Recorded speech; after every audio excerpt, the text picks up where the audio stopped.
Школьники в волонтерских проектах, студенты в мэрии, молодые специалисты в министерствах. Федеральный проект «Год стажировки» дает молодежи от 14 до 35 лет уникальный шанс получить опыт работы в органах власти от сельской администрации до федеральных структур. Госстажировки– это федеральная программа по сопровождению муниципальных и гражданских служащих, точнее государственных служащих.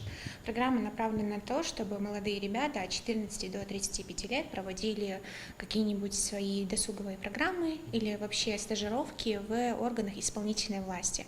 Не только на территории региональных органов власти, но и на федеральном уровне. Программа ломает стереотипы. Только представьте, 15-летние ребята проводят эко-квесты для детсадов, а 25-летние стажеры помогают оптимизировать документооборот в Минэкономике. Главное– дать молодежи знать, их идеи нужны здесь и сейчас, будь то праздник в селе или реформа в ведомстве. Например, в этом году стажировку могут пройти в Министерстве культуры Российской Федерации, Министерстве спорта Российской Федерации и так далее.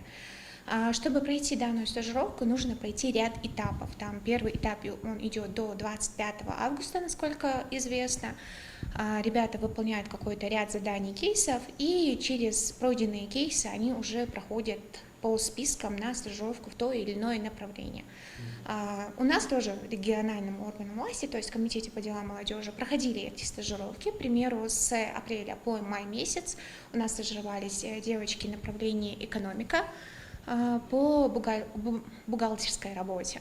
Ребята узнали, что такое молодежная политика, как работают органы исполнительной власти, да, и в принципе о системе органов исполнительной власти. Проект курирует Росмолодежь при поддержке регионального комитета по делам молодежи. Участники не просто наблюдают, они предлагают решения. Здесь делают ставку на универсальность, а стажировка в федеральном органе, куда могут попасть лучшие, это лифт для карьеры. К примеру, если вы закончили филологический факультет, то там сразу говорят, у вас прямая дорога быть преподавателем, все, вы преподаете русский язык, там литературу, больше ничего делать не можете. А тут человек может выйти в орган исполнительной власти и, например, стать ведущим специалистом, редактором какой-нибудь, к примеру, отдела по регулированию писем и так далее. То есть у нас огромный потенциал, в котором ребята могут усовершенствовать свои знания, повысить свою компетентность и найти средства для самореализации. Если человек показал себя, если он на протяжении определенного времени работал, если он действительно показал свои навыки и опыт, то его могут пригласить работать любую должность, можно сказать, точнее, на любое место работы.